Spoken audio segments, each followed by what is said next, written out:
Malinaw na malinaw po ba?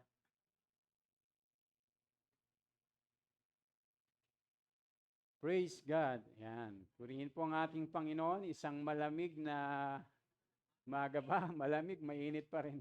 Ano? Ano? At saka po isang maulan na umaga po mga kapatid. Purihin po ang ating Panginoon sa araw pong ito. Ano? At ating pala welcome si Brother Boy, si Kaboy. Ayan, no? Si Kaboy Panganiban. Kapatid po yan ni Ate Christy. Ano? Ayan. Yan po yung asawa ni Ate Net. Ano? Na dating atin pong member po natin dito. Ano? Dahil wala na po si Ate Net, si Kaboy naman ang kapalit. So, purihin po ang ating Panginoon. Marami pong wala ngayon. Ano po? Siguro dahil sa bagyo. Ano? Baka yung iba, dahil baka mabasa ay matunaw na naman. Ano? Dahil sabi nga nila yung mga Kristiyano daw ay mga asin ng sanlibutan. Dahil mga asin, pagka lumabas ay mababasa. Baka matunaw po, ano? Biro lang po. So, purihin po ang ating Panginoon, ano, sa araw pong ito. Tayo po ay darako naman, ano, sa atin pong pag-aaral at pakikinig naman ng mga salita ng ating Diyos. At ang atin pong tatalakayin po, no, sa araw pong ito ay pinabagatan po natin na genuine faith o yung tunay na pananampalataya. Ano po? Siyempre, alam naman natin mga kapatid, ano, na sabi nga po yung pananampalatayang walang gawa ay patay. Ano po? At siyempre, yung pananampalataya po sa Diyos, hindi pwedeng ano lang yan, ano, sa isip lang natin, ano, or sa salita lang natin, kundi ang pananampalataya po natin ay mas lalong nahahayag na totoo, no, o genuine, dun sa atin mismong pamumuhay o dun sa ating ginagawa. Kaya nga po walang kabuluhan yung pananampalataya na walang kalakip na gawa. Ang ibig sabihin po noon, ano po, ay yung hindi natin ipinapamuhay yung sinasabi ng mga salita ng Diyos. Kasi po yung pananampalataya, laging ang ano niyan, yung basihan ay yung salita ng Diyos. Amen? Yung pananampalataya po, ang basihan dapat niyan ay yung mga salita ng Diyos. Kaya dapat yung atin pong mga ginagawa o yung ating pamumuhay ay nakabase doon sa salita ng Panginoon. Dahil hindi naman natin pwedeng paghiwalayin yung pananampalataya at salita ng Diyos. Ano? Hindi po pwedeng paghiwalayin yan, mga kapatid. Lagi pong magkasama yan. Kaya po, nakikita doon sa ating buhay yung genuine faith o yung ating tunay na pananampalataya doon sa mismong buhay nung nanampalataya sa ating Panginoong Hesukristo. So dito po sa ating aaralin ay makikita po natin dito, no, kung paano pa pinapatunayan ng ganap yung pananampalataya na yon, gaya po ng mga sulat po dito ni Apostol Pablo sa 2 Corinthians 5:1-10. Sabi nga po rito, no, religion is the opiate of the masses. Sabi po ni Karl Marx. Kilala niyo po si Karl Marx? Oh. Sino 'yon? Yung founder po ng Marxism nga, oh. Si Karl Marx. Marxism. Ano? Yan po yung founder ng communism. Si Karl Marx. Kaya po mayroong tinatawag na libro na Marxism. Sabi niya, yung religion daw ay yung parang opium. Opiate, of the masses. Yung parang pampakalma. Di ba yung opiate, Sabi yung, para sa kanya, yung, hindi siya naniniwala sa Diyos eh. Si Karl Marx po. Kaya para sa kanya, yung relihiyon ay pangpakalma lang daw ng mga tao. Ano po? Sabi pong ganon. Yun ang kanyang paniniwala, ano? O yun yung kanyang mga pinaninindigan, ano? Kaya lang naman kailangan ng relihiyon ng tao para pampakalma nila sa buhay. Parang ganon, ano po? Pero hindi totoo 'yan, Hindi, kalukuhan lang 'yan. Kasi hindi naman nga siya naniniwala sa Diyos. Tapos, kilala niyo rin po 'to, si Anton Levy. Sabi niya, Christianity is just a mousetrap that we need until a better mousetrap is invented. Pero yung Kristyanismo daw, ayon sa kanya, ay isang lang.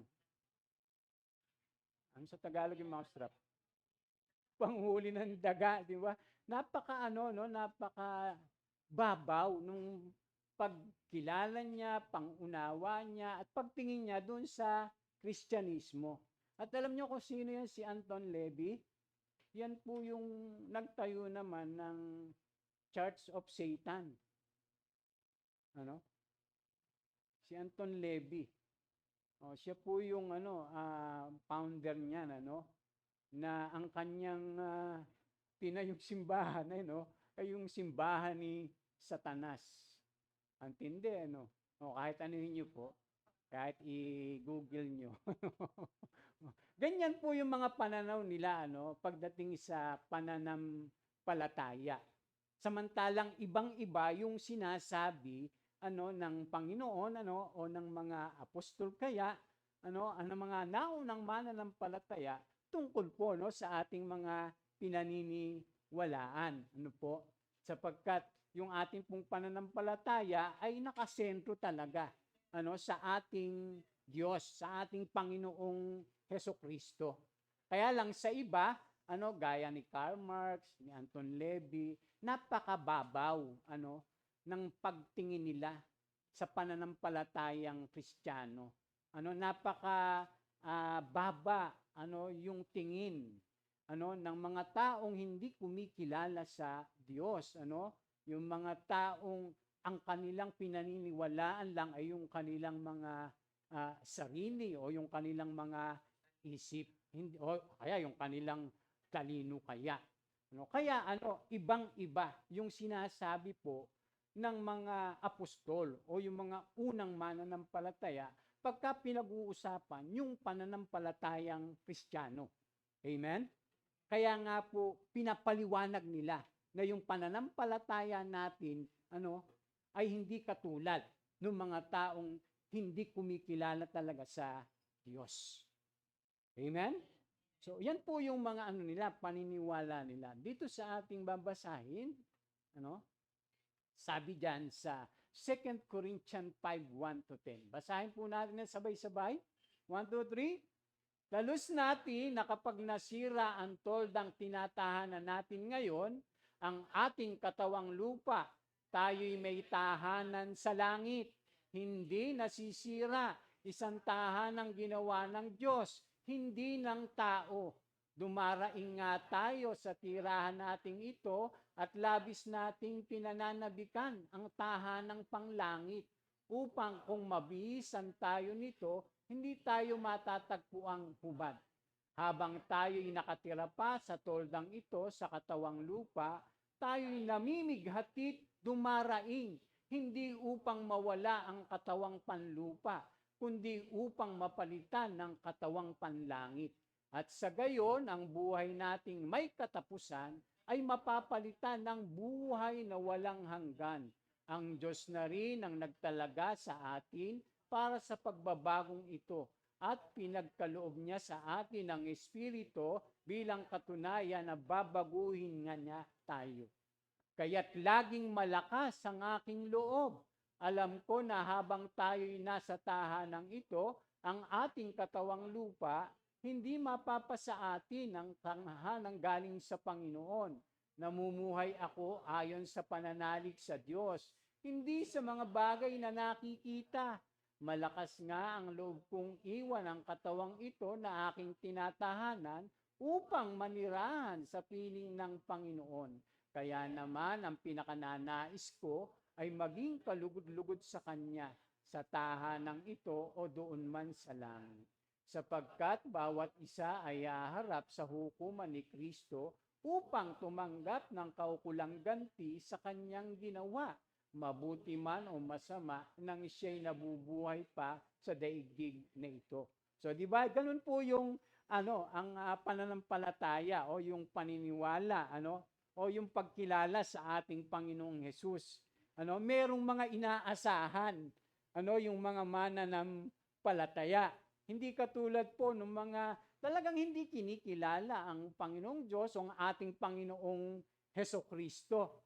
Samantalang si Apostol Pablo dito po sa kanyang sulat, kahit nga doon sa bandang huli, sabi sapagkat bawat isa ay haharap sa hukuman ni Kristo upang tumanggap ng kaukulang ganti sa kanyang ginawa. So merong inaasahan talaga yung mga sumasampalataya na merong gantimpala talaga doon sa mga nakay Kristo. Sabi diyan, mabuti man o masama, sabi gano'n, nang siya'y nabubuhay pa sa daigdig na ito. Ang ibig sabihin po niya kung naging karapat-dapat ba o hindi yung ating mga ginawa sa harapan ng Diyos. Kung naging karapat-dapat yon, tatanggap tayo ng gantimpala. Kung hindi naman, naligtas nga tayo. Kaya lang, para tayong bahay na nasunugan.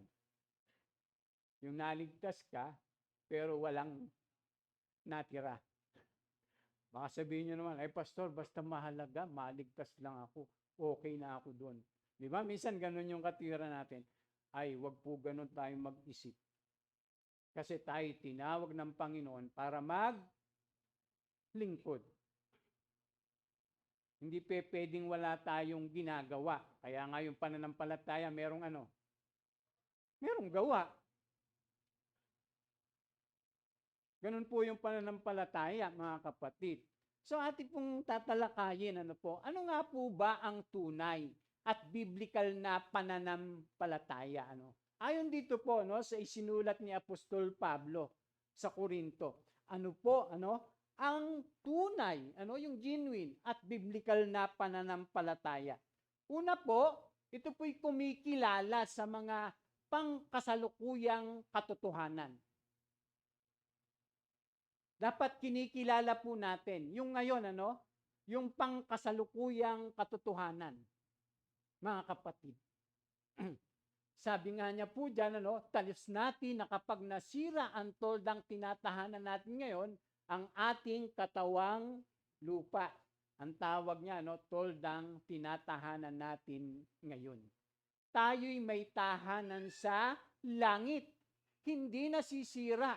Isang tahanang ginawa ng Diyos, hindi ng tao. So, yan po, yan po yung katotohanan, mga kapatid. Kinakailangan, kinikilala natin yung pangkasalukuyang katotohanan na ang sabi diyan, tayo po ay nasa katawang lupa pa. Nasa katawang lupa pa tayo. Sabi niya. At sabi niya, dumaraing nga tayo sa tirahan natin ito at labis nating pinananabikan ang tahanang pang-langit upang kung mabihisan na tayo nito, hindi tayo matatagpo ang hubad. Habang tayo nakatira pa sa toldang ito sa katawang lupa, tayo'y namimighatit dumaraing. Nangyayari po ba yan? Kaya dapat tatanggapin natin yung katotohanan pang kasalukuyan. Na tayo po ay nasa katawang lupa pa. Mga kapatid. Kaya kung halimbawa may mga nangyayari sa ating katawang lupa ngayon, ay talagang ganun. Yun ang katotohanan Halimbawa, di ba, yung ating katawan yung ating mga balat, kumukulubot, yun po yung totoo Yung ating katawan, humihina, yun po yung totoo. Kailangan po nating tanggapin. Dahil tayo po ay naandito nga sa katawang lupa. Wala pa tayo doon sa katawang pang langit. Ay yung iba po kasi, parang hindi matanggap na, halimbawa yung matanda ka na, minsan anong ginagawa? Itinatago. Kaya anong gagawin niya? Lahat bibilhin para lang maitago yung katotohanan. Di ba? Pero totoo yun, mga kapatid eh. Yung iba hindi natatanggap yung ganon. Kay Apostol Pablo, sinasabi niya lahat yon. Dahil tayo nga po ay nasa katawang lupa. Kaya kahit ano pong gawin natin sa ating katawan, ano pong mangyayari dyan? Tatanda po talaga tayo. Kaya lang, mas mabuti tayong tumatanda nang tayo ay naglilingkod, nang tayo ay sumusunod, nang tayo ay namumuhay, para sa Diyos, sapagkat tayo po ay nabubuhay sa pananampalataya sa Kanya, hindi sa buhay na ito. Amen? Yan po, yung mga katotohanan. Habang tayo nakatira pa sa toldang ito, sa katawang lupa, tayo namimigatit, dumaraing, hindi upang mawala ang katawang panlupa, kundi upang mapalitan ng katawang panlangit. At sa gayon, ang buhay nating may katapusan ay mapapalitan ng buhay na walang hanggan. Ang Diyos na rin na nagtalaga sa atin para sa pagbabagong ito, pinagkaloob niya sa atin, ang Espiritu bilang katunayan, babaguhin nga niya tayo. Kaya laging malakas ang aking loob. Alam ko na habang tayo nasa tahanan ito, ang ating katawan ay hindi mapapasa atin ang tahanan galing sa Panginoon. So kaya pala kahit na kung minsan, di ba, marami tayong mga nararanasan sa ating sarili, sa ating katawan, sabi ni Apostol Pablo, pero laging malakas ang aking loob. Lagi siyang matapang. Lagi siyang talagang nananalig sa ating Diyos. Bagaman, nararanasan niya yung lahat ng iyon, pinagdadaanan niya iyon, pero sabi niya, ang aking paningin pa rin ay nakapako sa mga bagay na hindi nakikita. Ang talagang pinapahalagahan niya ay yung pananampalataya niya sa ating Panginoon. At tanggap niya sa kanyang sarili anuman yung mga nangyayari sa kanya, mga pinagdadaanan niya sa buhay, mga nararamdaman niya sa kanyang katawan, tanggap niya yun lahat. Pero alam niya, kung ano yung gagawin ng Diyos pag tayo po ay naando na sa piling niya. Amen? Kaya sabi diyan, namumuhay ako ayon sa pananalig sa Diyos, hindi sa mga bagay na nakikita. Malakas nga ang loob kong iwan ang katawang ito na aking tinatahanan. Diba? Lakas ng loob niya. Kasi bakit? Bakit malakas ang loob niya? Sigurado pati siya. Ay tayo ba sigurado? Sigurado po ba tayo sa ating kaligtasan? Ay dapat po. Dapat katulad tayo ni Apostol Pablo, mga kapatid, na hindi tayo, bagaman minsan, nakakaramdam tayo ng takot. Kasi nakakatakot. Sabi nga daw nila, nakakatakot daw yung kamatayan. Nakakatakot lamang po yun saan? Pagka wala kang totoong pananampalataya. Kaya mga kapatid, tinan niyo po, ano yung paniniwala ni Pablo? Una po, sabing ganon, kinikilala niya na nasa katawang pisikal pa siya. Mga kapatid, kinikilala niyo po yon na nasa katawang pisikal pa siya. Kaya tayo po dapat, bagaman tayo may pananampalataya sa Diyos, hindi tayo parang ang paniwala natin ay si Superman tayo. Yung hindi tinatabla ng bala. Tanda natin, si Apostol Pablo, sabi niya, ang kanyang pinaniniwalaan, mga kapatid, yung kinikilala niya yung kasalukuyang katotohanan.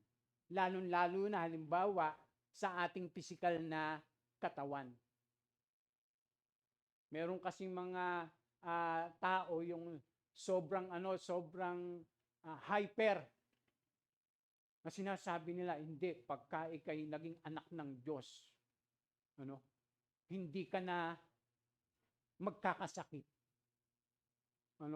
Merong mga ganun eh.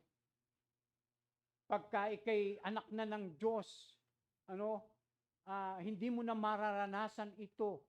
Hindi na mangyayari sa iyo yan. Mga kapatid, hyper po iyon. At wala sa yun, sa katotohanan. At hindi umaayon dun sa sinasabi ng salita ng Panginoon. Ang kailangan lang natin, kung tayo po ay katulad ni Apostol Pablo, kinikilala niya, di ba, na nasa katawang pisikal pa siya. Ang kailangan natin, habang tayo nasa katawang lupa pa, anong gagawin natin? Anong gagawin natin sa ating katawan? Iingatan. Pangangalagaan. Mga kapatid, upang tayo po ay may magamit pa sa ating paglilingkod sa Panginoon. Kaya nga ang gagawin natin, habang tayo malakas pa, mga kapatid, gaya ni Apostol Pablo, habang meron pa siyang lakas, ginagamit niya yung kanyang lakas sa paglilingkod sa Panginoon. Hindi niya sinasayang. Ay maraming tao po kasi ngayon di ba?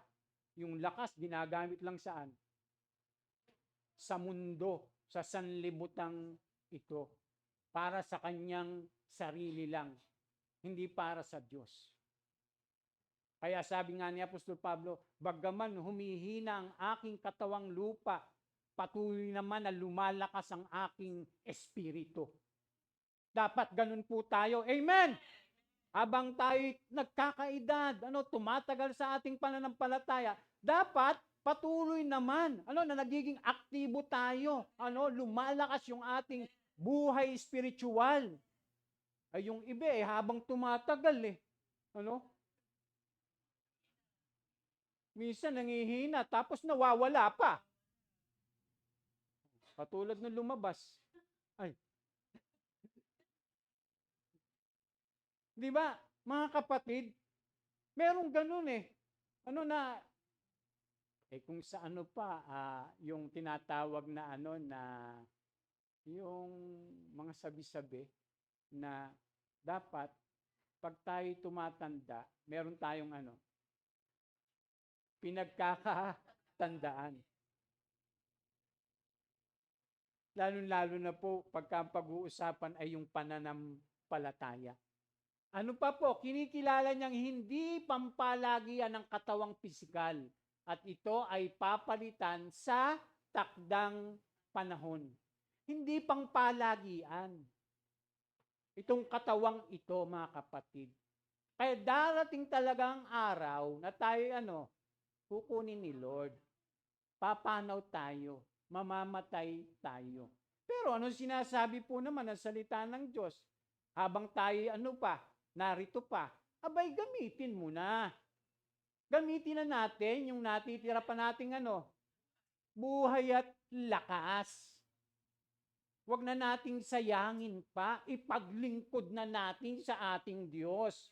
Ganun po yung ginagawa ni Apostol Pablo, mga kapatid.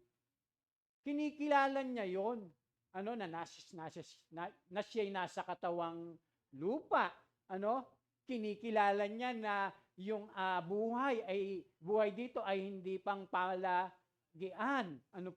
Pero habang tayo nga po ay malakas pa, meron pa tayong buhay, na andito pa tayo sa ating katawang lupang ito, ay kinakailangan. Huwag natin ang sayangin.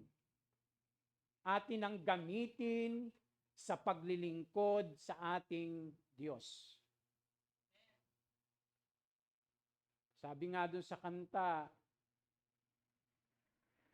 kailan pa ibibigay ang buhay mo't lakas? Di ba?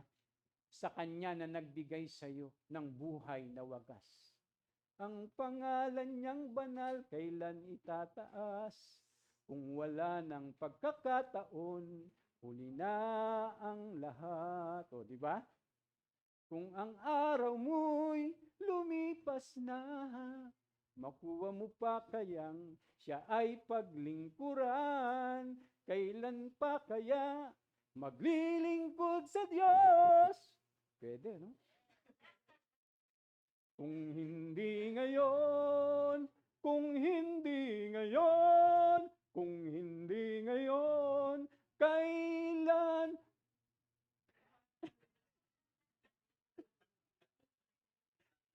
Di ba? Kung hindi ngayon, kailan pa? Kaya sabi ni Solomon, di ba? Alalahanin mo ang Diyos sa panahon ng iyong kabataan. Alalahanin mo siya bago lumabo ang iyong mga mata. Alalahanin mo siya bago mabungi ang iyong mga ngipin. Alalahanin mo siya bago pumuti ang iyong mga buhok. Alalahanin mo siya bago manghina ang iyong mga bisig. Sabing ganun. Kaya dapat, habang tayo naririto pa, sabi ni Apostol Pablo, huwag nating sayangin. Gamitin natin habang tayo may pagkakataon na makapaglingkod pa. Kasi pag wala na, tsaka pa tayo magsisisi, huli na. Pag hindi na tayo makaakyat dyan sa hagdanan, sasabihin mo, Pastor, tulong.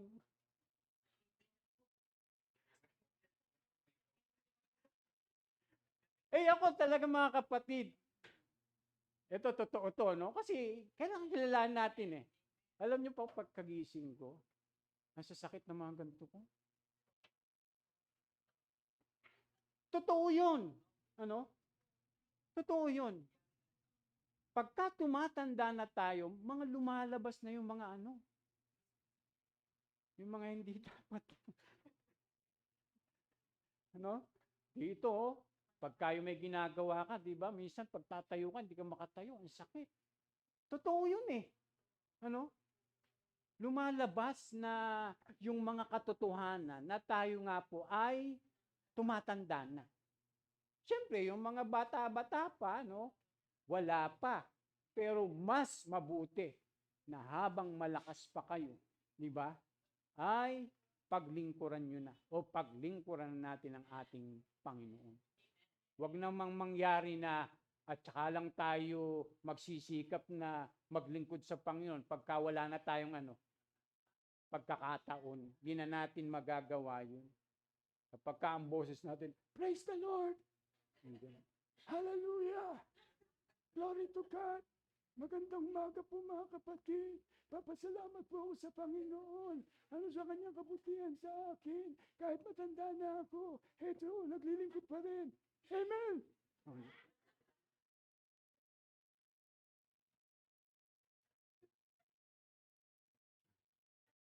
Parang may nasa likod.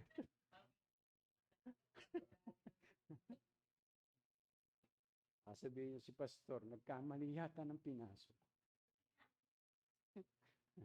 Mga kapatid, sabi pa dyan, kinikilala niyang habang nasa katawang physical siya ay namimighati at dumarain. Kaya ang dami nating daing ngayon. Diba? Diba? Hindi, ibig sabihin, sa buhay na ito, dahil tayo nasa katawang lupa, diba? Nasa katawang lupa pa. Talagang hindi maiiwasan. Na merong mga mangyayari sa ating katawan na mararanasan talaga natin. Yung tinatawag na namimighati at tayo po ay dumarain. Lalo na pagka yung, di ba, yung may sakit tayo, lalo na pagka yung ating katawan ay hindi maganda yung pakiramdam, Kaya, ito yung katotohanan mga kapatid. sa ating buhay pananampalataya. Hindi pwede yung katulad ng sinasabi ng iba na hindi dapat nangyayari yan. Ano? Hindi dapat mo pinagdaraanan yan. Alam niyo mga kapatid, si Pablo po, nagkasakit yan. Ano? Nagkasakit po yan. Mga kapatid, pagka pinag-aralan mabuti. Pero siya, gumagawa siya ng mga kababalaghan. No? Pero naranasan niya magkasakit. Yung kanyang kamanggagawa, si Epaprodito, pagka ating binasa, nagkasakit yan. Sabi nga ng Biblia, muntik pa nga siyang mamatay. Sabi pong ganun. Kaya may mali po dun sa mga katuruan. At saka sabi diyan, kinikilala niyang kalooban pa ng Diyos na manatili siya sa katawang pisikal na ito. Na makapaglingkod pa siya habang siya ay narito sa lupa. Pero yung mga maling paniniwala, yung mga makabagong palsong turo tungkol sa pananampalataya ay ito. Sabing ganyan, dapat hindi ka nagkakasakit. Yan po yung mga makabago at palsong turo ukol sa pananampalataya. Sabi nila, dapat hindi ka nagkakasakit, hindi ka naghihikahos, hindi nahihirapan dahil anak ka ng Diyos. Yun po yung mga palsong turo ngayon. Kaya kung minsan nakakarinig ka nun, akala ko ba anak ka ng Diyos? Bakit ganyan yung buhay mo? Diba? Akala ko ba anak ka ng Diyos? Bakit ka naghihirap? Diba? Ay mga kapatid, si Pablo ba naranasan niya maghikahos? Naranasan niya ring managana. Naranasan niya magutom. Naranasan niya rin ang mabusog. Sabi niya ganon. Ngayon, pagka sinasabing mga nagtuturo at nangangaral ngayon, ay ito, ay mukhang kontra at laban yon doon sa mga tinuturo ng mga apostol o doon sa mga karanasan nila sa buhay. Ano po? Kahit nga ang Panginoong Yesus alam niyo po ba ang Panginoong Yesus ay simple lang nung siya ay nabubuhay dito sa daigdig? Bakit? Ano po yung tatay niya? Kalpintero. Di ba? Maaring ang Panginoong Yesus kalpintero din Dahil kalpintero tatay niya Ay mapapansin niyo, yung pong Biblia, silent po doon sa, yung from 13 to, 30, years old na nga ang Panginoon. Hindi nabanggit lang yung 12 years old siya, nagngangaral siya doon sa mga, nakipag-usap siya doon sa mga saserdote, doon sa mga pariseo, Tapos nabanggit na yung siya'y 30 nung magsimula na siyang mag-ministry. Pero yung mga yung mga age na kung saan doon sa edad na yon, hindi nababanggit sa Biblia. Maaring pwedeng sabihin na siguro kasama siya ng tatay niya, nagkakalpintero din siya. Halimbawa lang po. Maaring ganon. Simple lamang po na nabuhay ang Panginoong Yesus. Baka mas marangya pa tayo. Kasi nagja-Jollibee pa tayo.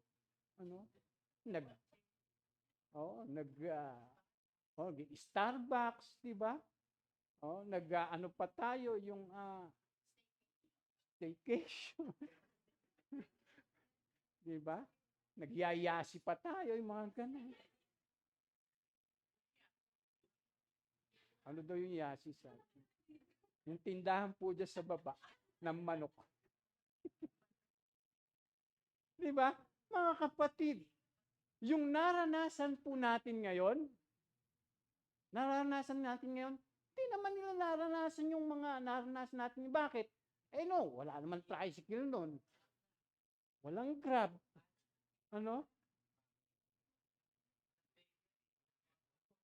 Mga kapatid, kaya mas, tayo? Mas komportable pa tayo. Ikumpara noon. Baka sabihin nyo, ganun ba, Pastor? Oo, ganun kasimple po ang buhay. ng mga alagad kahit ng ating Panginoong Jesus. Nasabi pa nga ng Panginoong Jesus Panginoon, susunod po ako sa inyo. Sabi naman ng Panginoong Jesus, sinagot niya, may lungga ang asong gubat, may pugad ang mga ibon, pero ang anak ng tao ay wala man lang mapagpahingahan. Yung may gustong sumunod sa Panginoon na sagot niya, parang gusto niya sabihin, kaya mo ba yung naranasan ko? Kung talang gusto mo sumunod sa akin, magagawa mo ba yung nagagawa ko? Di ba? Ganun yung pagsunod sa Panginoon Kaya nga tutularan natin ang ating Panginoon Jesucristo Amen? Yes. Kakayanin natin siya Kaya nga si Apostol Pablo, sinabi niya yun Yung makilala siya at maranasan, yung katulad ng naranasan niya, sabi ni Apostol Pablo, dahil alam niya na siya ay bubuhayin din namang muli pagdating ng araw.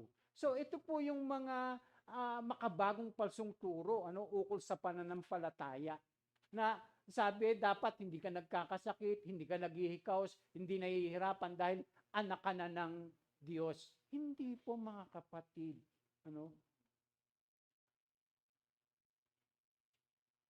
Kaya nga po tayo dumadaan pa nga doon sa mga pagsubok Di ba? At saka bakit, kung iyon totoo, itong mga palsong aral na ito, bakit sasabihin pa ng Panginoon ganito? Sa mundong ito'y marami kayong kapighatian. Subalit pakatandaan nyo, napagtagumpayan ko na ang sanlibutan. So ibig sabihin, kahit na yung mga alagad, mga mananampalataya, dapat kilalanin natin yung realidad. Na tayo'y naandito pa sa lupa, nasa katawang lupa. Kaya mai-experience po talaga natin yung mga yon. Kaya inihahanda lang tayo, kaya nga itinuturuan tayo ng salita ng Diyos Kaya nga sinabi ng Panginoon na sa mundong ito'y marami kayong kapighatian. Sabi pong ganun. So magdaranas tayo. Tapos sabi naman ni Apostol Pablo, ang kapighatian na dinaranas natin ngayon ay hindi maihahambing sa kaluwalhatiang tatanggapin natin pagdating ng araw. Sabi pong ganun. Hindi pa nga natin na-experience yung mga na-experience ng mga unang alagad Hindi pa nga tayo yung dumadaan o dumadanas sa pagdanak ng dugo, sa pagsunod sa ating Panginoong Jesucristo. Di ba natin nararanasan yun samantalang sila noon, matindi yung pag-uusig na pinagdaanan nila. Pero yun yung realidad ng pananampalataya. Mga kapatid, talagang uusigin ka, ikukulong ka pa nga Nung panahon papatayin ka, pahihirapan ka. Yun yung realidad ng pananampalataya. Pero tayo, pagka may bagyo lang, text si pastor, umuulan po, hindi po ako makakapunta sa church. Piruin mo yun. Piruin mo yun. Ayan, nabasa yung damit, naulanan, wala akong susuot. Piruin mo po yung mga ganon. Di ba may mga ganon? Samantalang yung unang mananampalataya noon, naku po, walang-wala sa kalingkingan yung mga nararanasan natin ngayon, kaysa mga naranasan nila noon. Amen? Kaya yung realidad ng pananampalataya, dapat tanggapin natin. Pero napakasimple lang mga kapatid, yung pinagdadaanan natin ikumpara Naandyan yung kuminsan, di ba? Wala tayong pera. Tapos discourage ka na kaagad dahil wala kang pera. Mabuti pa yung pera. Alam na alam nyo. Yung tao, walang pera. Di ba? Pero alam niyo sa Biblia, maraming halimbawa. Tingnan niyo yung babaeng Bao. Balo. Di ba? Kahit na hirap siya, gusto niya pa rin makapagbigay ng kaluguran sa Diyos sa kung ano yung meron siya. Oh. Tapos tayo discourage ka agad, ano? Pagka yung yung anong tawag dito?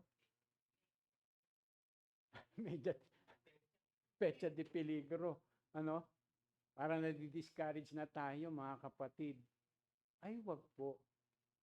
Dahil yan naman yung realidad na dumadaan talaga tayo dyan. Ano ba po yung realidad? Yung maling paniniwala. Dapat lahat ng meron ka, pinakatangi o the best. Ano sabi? Dahil ang Ama ang may-ari ng lahat ng bagay. Palso po yan. Palso po yan. Paano? Kawawa naman yung mga unang alagad dahil wala sila nun. Nung pinaka-the best. Ang meron nga yung pinakamahirap. Mga kapatid, yun ang meron ang mga unang alagad noon. Hindi pinaka-the best, kundi pinaka-mahirap. Pinaka-worst pa nga. Lalo na yung kamatayan na pinagdaanan po nila. Alam niyo po yung kamatayan ng mga unang mga apostol? Di ba? Worse.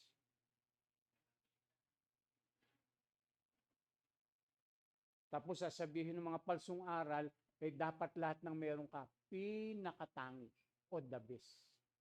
Mga kapatid, alam niyo po kung saan yung pinaka-the best? Sa walang hanggan. Maaring wala nga tayo, nung meron yung mga tao, minsan naiinggit tayo, pero meron naman tayo na wala sila, lalo na pagdating sa walang hanggan. Amen? Totoo po, mga kapatid. Kaya dapat hindi talaga tayo naiinggit. Dapat walang Kristiyanong inggitero at inggitera. Dahil tayo'y mga anak ng Diyos, sabi nga, tagapagmana tayo ng Diyos. At ginawa niya tayong tagapagmana. Kaya dapat yung atin pong paningin, yung ating pananampalataya, yung ating buhay ay hindi nakasentro sa buhay na ito. Hindi nakasentro sa mga bagay ng sanlibutang ito. Kung minsan pa nga, yung mga bagay na yan naglalayo sa atin. Totoo, hindi. Ay, naku mga kapatid. Kaya kita nyo, di ba yung mayaman? Mabuting guro, sabi niya, anong dapat kong gawin para makamit ang buhay na walang hanggan? Sinabi ng Panginoon lahat sa kanya. Isa na lang kulang sa'yo. Ipamahagi mo ang iyong mga kayamanan. Ipamigay mo sa mga dukha. Pagkatapos ng gawin niya, bumalik ka at sumunod ka sa akin. Kaya dahil sa sobrang niyang pag-ibig sa salapi, sa kayamanan, hindi niya magawa. Ang dami pong ganyan ngayon. Kaya kung minsan di lahat, kaya ang Diyos, talaga yung yung marunong talaga siya. Hindi niya lahat pinapayaman.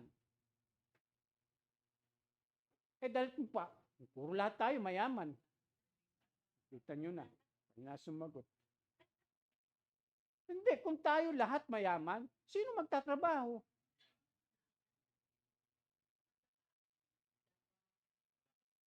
Hindi niyo ba napansin? Kaya siya'y Diyos ng mayaman at mahirap. Ngayon, kung halimbawa, pinayaman ka ng Diyos, maglingkod ka kasama ng iyong kayamanan. Kung mahirap naman tayo, maglingkod tayo sa kung ano yung pinagkaloob sa atin ng Diyos. Kasi wala naman yan, yung paglilingkod sa Diyos, wala yan dun sa kalagayan natin sa buhay. Ang dami ng mayaman, hindi makasunod sa Diyos, hindi makapaglingkod sa Diyos. Di ba, mga kapatid? Ang daming ganun. Minsan pa nga, may mga Kristiyano nagka-blessing lang ng konti. Di ba? Nasa Boracay na. Di ba yung ganun? Magka-blessing lang ng konti. Kaya no, ang Diyos, napaka marunong siya. Binabalansin niya yung lahat-lahat sa buhay natin. Ay marami kasi nagkapera lang, yumaman lang, nagkameron lang ng konti, nagka-blessing lang, pagka naglakad, akala mo na-stiff neck. Hindi na, yung kanyang mga kapitbahay hindi nililingon. Ganun. Nagmamalaki na kaagad. Diba? Paano pa kaya kung bibigyan ka pa ng Panginoon? Mga kapatid. Doon pa lang sa maliit lang na bagay na yun, hindi ka na mapagkatiwalaan. Kaya nga hindi lahat talaga tayo pinayayaman ng Diyos o pinagpapala niya doon sa mga pagpapalang kung saan naman ay masisira naman yung ating pananampalataya. Mga kapatid, ang haba pa po natin. Dapat lagi kang masaya at walang problema dahil yun ang kalooban ng Diyos. Totoo ba yan? Mga palso po yan. Yung sabi, dapat lagi kang masaya at walang problema. Dahil yun daw ang kalooban ng Diyos. Sabi nga ng Biblia, ang matuwid, masuliranin man. Sabing ganon. Ang Diyos, ang naman sa Kanya, yung tutulong sa Kanya, sabing ganon. Kaya po maling-mali po ito. Kaya dapat mga kapatid, yung kinikilala natin, yung pangkasalukuyang katotohanan. Yun po yung tunay, na pananampalataya. Yung hindi tayo, yung nabubuhay sa ilusyon, na katulad ng mga palsong ito, na turo tungkol sa pananampalataya. Pangalawa, nga po ba yung tunay at biblical na pananampalataya? Sabi diyan, ito yung nasasalig sa kapahayagan ng Diyos. Yung pong tunay na pananampalataya ay nasasalig doon sa mga sinabi na, itinuro na, at ating narinig at tinanggap. Dapat doon po, nagpapatuloy yung ating pong pananampalataya sa Panginoon. Hindi natin babasahin yan. So kita nyo po, sabi po dyan, mga pinananaligan at inaasam ni Pablo, sabi pong ganon, nais niyang mabihisan na ng katawang panglangit, bagaman kinikilala niyang nasa katawang lupa pa rin siya. So yun yung kanyang pinananaligan, yung pahayag na yon, na sinasabi ng salita ng Panginoon. Nais niyang mabihisan na ng katawang panglangit, bagaman kinikilala niyang nasa katawang lupa pa rin siya. Kasi nga po, darating talaga yung araw na iyon. Na tayo po bilang mga mananampalataya, yung ating katawang lupa na ito, na kung saan, tayo'y dumaraing, tayo ay tumatangis, meron tayong mga pinagdadaanan, dadating po yung araw na iyon ay papalitan ng ating Panginoon. Ano pa po? Nais niyang makapiling ang Panginoon, bagaman kinikilala niyang may layunin pa ang Panginoon sa kanya dito sa lupa. So yung pahayag na yun, mga kapatid, dadating yung araw na yun na kakapilingin natin ang ating Panginoong Hesukristo. Amen. Ito po mga kapatid, gusto niyo po bang makapiling ang Panginoon? Sige. Tapos nagpe-pray tayo, humaba buhay natin.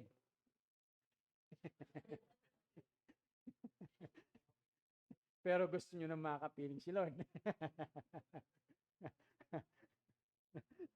Alin ba talaga gusto niyo? Makapiling na si Lord, humaba pa buhay natin. Ha? Ay, nag-iis. Mga kapatid,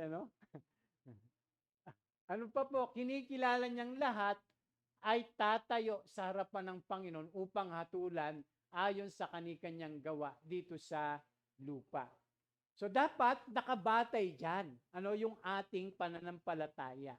Doon sa pahayag na yan, na lahat tayo mga kapatid bilang mga anak ng Diyos, lahat tayo ay haharap sa hukuman ni Kristo para tumanggap na kaukulang ganti sa ating mga ginagawa dito sa lupa. So kaya kinakailangan mga kapatid, sipagan pa natin. Amen? Kaya nga sabi ni Apostol Pablo, dyan sa Corinto din yan eh. Kaya nga mga kapatid, magpakatagtag kayo at huwag kayong matitinag. Sabi pong ganun. Magpakasipag kayo sa gawain ng Panginoon sapagkat alam nyo namang hindi nasasayang ang inyong mga paghihirap sa Kanya. Amen? Kaya mga kapatid, huwag nating sayangin o huwag tayong manghinayang o huwag tayong manghinawa sa ating pananampalataya. Patuloy po tayong maglingkod, patuloy po tayong sumunod, patuloy po nating bigyan kaluguran ang ating Panginoon. Sapagkat ang pananampalataya po, mga kapatid, ay hindi pwedeng nahayag doon po sa ating mga ginagawa sa buhay na ito. So may mga huwad po na pananampalataya eh. Ito po, una, yung intellectualism o yung pagmamatalino na nakabatay po yung kanila pong buhay doon sa kanilang intellectual. Kaya sabi po diyan, bagaman makatwiran ang pananampalatayang Kristiyano, marami tayong hindi kayang intindihin sa mga kapahayagan ng Diyos sa atin. Pero meron po kasi na ang kanila pong pananampalataya o yung kanilang buhay, mas kinikilala nila yung kanilang talino kaysa doon sa sinasabi po ng salita ng Diyos. Ano pa po yung mind over matter o yung tinatawag na power of the mind. Ano po? Nakabase sa isip ang pananampalataya na kapag natutunan mo ang teknik ay magagawa mo na ang gusto mo sa pamamagitan nito, ay hindi po mga kapatid, hindi kayang basta lang ng natin yan, yung isip. Oo. Kailangan niya nakabatay talaga sa salita ng ating Panginoon. Ano pa po? Yung subjectivism kung tawagin, o yung emotionalism. Yung self-centered, yung nakasentro ka lang sa iyong sarili. Ano po? Ito po ang naghahari sa mga tao sa kasalukuyan. Kaya nagbabagsakan ng mga value sa buhay. Bakit? Ay nakadepende ka sa sarili mo. Yun ang sinusunod mo. Kung ano yung nararamdaman mo, kung saan ka masaya. Gawin mo. Ganun po yung mga ngayon, mga paniniwala.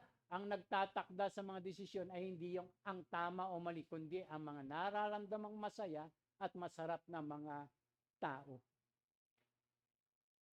Diba? Ganun po yung ngayon, yung mga pinaniniwalaan ng marami ngayon. Kaya nga sabi ni Apostol Pablo, sa mga napapahamak, ang aral tungkol sa pagkamatay ni Kristo sa krus ay kahangalan. Ngunit sa atin ang mga inililigtas, ito'y kapangyarihan ng Diyos. Sapagkat nasusulat, sisirain ko ang karunungan ng marurunong at pawawalang kabuluhan ng katalinuhan ng matatalino.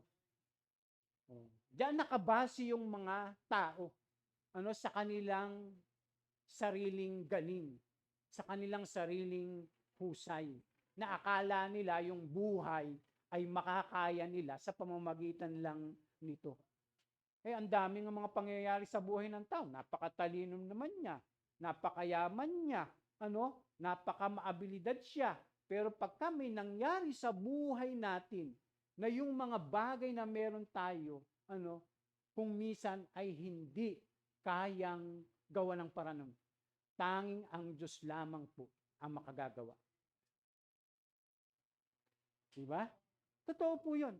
Kahit lahat na lang bagay ay meron tayo dito sa mundo, pero may mga pangyayari sa buhay natin, na kahit yung mga yon na meron ka, ay hindi masolve. Yung meron kang problema. Dahil tanging ang Diyos lang ang pwedeng makagawa. Ang daming ganyan po. Kaya lang akala nila, pagka meron ka ng lahat ng bagay, wala ka ng problema. Hindi po, mga kapatid. Dahil tanging ang solusyon lamang ay laging sino? Ang Panginoon. Ang Panginoon lang talaga. Kaya sabi diyan, ano ang kabuluhan ngayon ng mga marurunong, ng mga eskriba, ng mga mahuhusay na debatista sa daigdig na ito? Pinapakilala ng Diyos na ang karunungan ng sanlibutan ay kamangmangan lamang. Kamangmangan lamang. Kahit pinakamatalino ka pa sa sanlibutan ito, kamangmangan lang yan sa Diyos. Kung hindi ka kumikilala sa Kanya.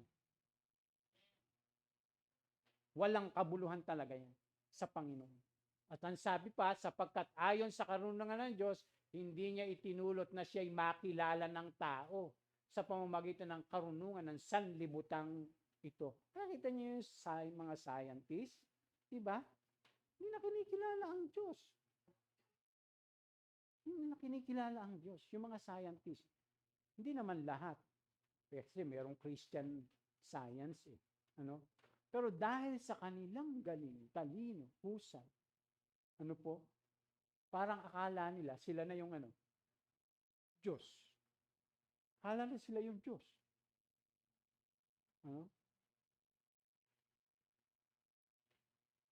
Napupuntahan nila na nakakarating na nga yung mga tao saan? Sa buwan. Diba? Pero malabo silang makarating sa langit.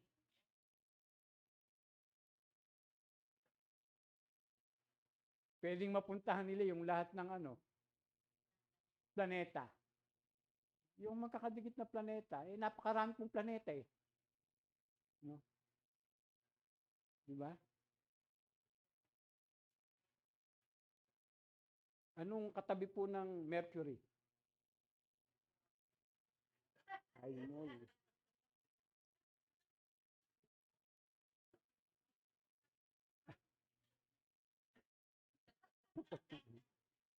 Kaya mga kapatid, kahit na anong galing, anong dunong, anong talino pa, walang kabuluhan lahat yan.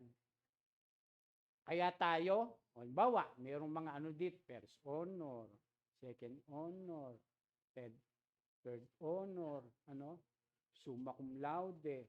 Pag wala ka kay Kristo, pagka yan ay ginagamit mo lang para sa sarili mo, sa sanlibutang ito, wala kang kabuluhan. Wala kang kwenta. Wala lahat yun. Kasi lahat ng bagay na meron dito sa lupa, tanda natin, yay sa Diyos. Pag-aari yan ng Diyos. At alam nyo, kaya sabi ni Apostol Pablo, lahat tayo ay haharap sa hukuman ng Panginoon upang tumanggap ng kaukulang ganti. Bakit? Kasi nga po, kung lahat ng iyon, na galing sa Diyos, na binigay lang ng Diyos, pinagkatiwala lang ng Diyos sa atin, ay ginamit natin para sa Kanya. Di ba? Gagantimpalaan tayo. Pero kung lahat ng mga iyon, talino man yan, husay man yan, galing man yan, talento man yan, kaloob man yan, pera man yan, lahat, kahit na meron kanyan, pagka ikaw ay hindi naman sumusunod at naglilingkod at hindi mo ginagamit yan para sa Kanya, walang kwenta lahat yan. Walang kabuluhan lahat yan. At yan po yung sinabi ni Solomon. Na walang kabuluhan ang lahat ng bagay. Kung hiwalay ka sa Diyos. Kaya yung karunungan, mga kapatid, huwag mo sarilinin yan. I-share mo.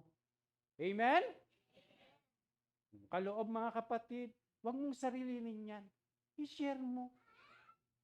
Abilidad, mga kapatid, huwag mong sarilinin yan. I-share mo. Gamitin natin sa paglilingkod sa Diyos.